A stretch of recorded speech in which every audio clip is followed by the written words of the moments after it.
Hola estudiantes de Pedro Aguirre Cerda, ¿cómo están? Espero que estén muy bien en sus casas. Yo soy la profesora Olga González Echeverría y les doy la bienvenida a este espacio pedagógico de formación ciudadana donde la historia importa.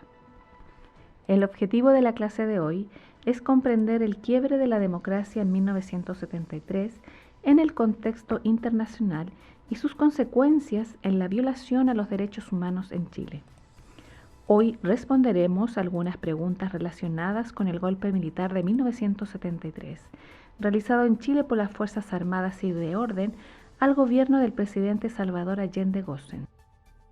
Hemos aprendido hasta ahora que después de las atrocidades ocurridas contra la humanidad durante la Segunda Guerra Mundial, en 1948 la Organización de las Naciones Unidas promulgó la Declaración Universal de los Derechos Humanos. A partir de esta declaración, hemos aprendido en las anteriores cápsulas que los derechos humanos son universales, inalienables, irrenunciables, imprescriptibles e indivisibles, y que por lo tanto correspondía a los gobiernos que firmaron dicha declaración comprometerse a garantizar, promover y respetar los derechos humanos a través de sus distintas instituciones gubernamentales. Pero en 1973, el gobierno del presidente Salvador Allende, que había sido elegido democráticamente 3 años antes, sufre un golpe de Estado que terminó con su gobierno, instaurándose una dictadura militar que se extendió por 17 años en Chile. Este fue uno de los hitos que ha causado más impacto en la sociedad chilena del siglo XX.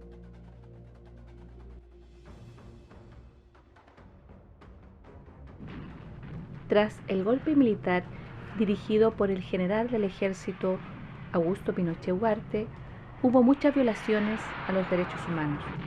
No solo ocurrieron asesinatos, torturas y desapariciones, sino que también se suspendieron derechos, libertades individuales y de asociaciones.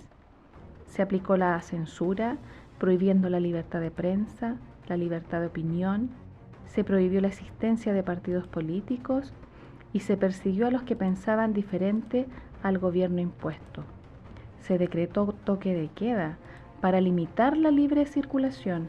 Se cerró el Congreso Nacional y fue reemplazado por una junta militar para dictar leyes. ¿Pero qué pasó con la democracia entonces? ¿No debía el pueblo elegir a sus gobernantes?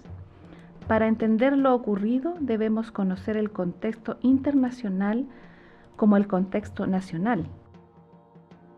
Es decir, debemos saber qué situaciones estaban ocurriendo fuera como dentro de nuestro país. Entonces, ¿cómo influyó en Chile lo que sucedía en otras partes del mundo? Para ello debemos comprender que el mundo estaba viviendo silenciosamente una guerra fría. ¿Pero qué es una guerra fría? Al término de la Segunda Guerra Mundial, el mundo quedó dividido bajo dos grandes potencias, Estados Unidos y la Unión Soviética, pero el conflicto entre ellas no fue directo ni a través de las armas, sino que fue un conflicto indirecto y de forma ideológica. Querían demostrarse la superioridad científica, tecnológica y militar a través de la implementación de una ideología. Este conflicto se continuará hasta 1991 con la caída de la Unión Soviética. Entonces, el mundo se fue dividiendo en dos grandes bloques, los capitalistas liderados por Estados Unidos versus los socialistas liderados por la Unión Soviética. Si bien no hubo un conflicto armado y directo entre estas potencias, cada una de ellas buscó influir en otros países, así como en Chile generando divisiones entre ciudadanos. Así, en la sociedad chilena se polarizó en dos extremos.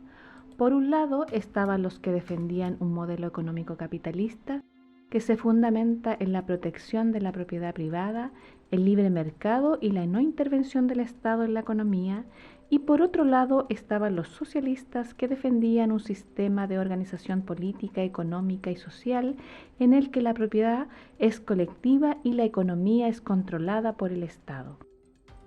De esta forma, las ideologías de los partidos políticos quedarán definidas de la siguiente manera. Los grupos de derecha combatieron fuertemente las ideas del socialismo y del comunismo, defendían la propiedad privada y el rol limitado del Estado en la economía.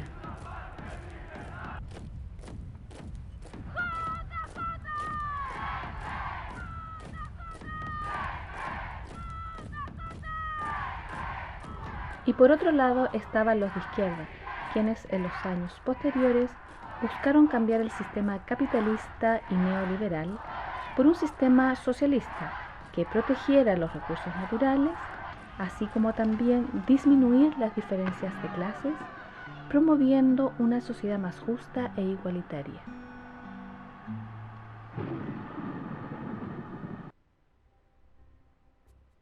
Iniciado el golpe de Estado, podemos encontrar testimonios como los siguientes. Lilia Pérez, quien expresó: al siguiente día fui detenida junto a 10 compañeros de clase y enviada al Estadio de Chile, donde permanecí 5 días siendo torturada, todo eso mientras me hacían preguntas que no entendía. Y otro testimonio como el de José Montero, quien dijo: hubo personas que celebraban el golpe militar poniendo banderas de Chile. Yo destapé una botella de champán, otras cantaban el himno nacional, otras no entendían nada y otras, por supuesto, estaban espantadas. De este modo, el golpe de Estado militar produjo un quiebre en la democracia chilena. En síntesis, si bien hay diversas interpretaciones en torno a las causas que explican el golpe de Estado, algunos de los factores que contribuyen al quiebre de la democracia fue la falta de diálogo entre los sectores políticos, una profunda crisis económica, la existencia de grupos violentos de extrema derecha y de extrema izquierda y la influencia de la Guerra Fría. Actividad. Número 1. Te invito a ver junto a tu familia la película Machuca y podrás comprender más de lo que hemos visto hoy acerca de la polarización de la sociedad chilena en este periodo. Número 2. Para escuchar testimonios de fuente directa, realiza 2 entrevistas a tu familia, realizando las siguientes preguntas. ¿En qué posición ideológica se encontraba usted durante el periodo del gobierno militar y por qué? Registra las respuestas. Número 3.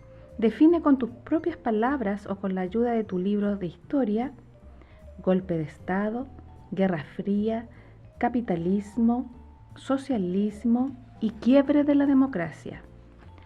Número 4. ¿Cuáles son las diferencias entre dictadura militar y democracia? Número 5. ¿Qué derechos humanos fueron vulnerados durante y después del golpe de Estado?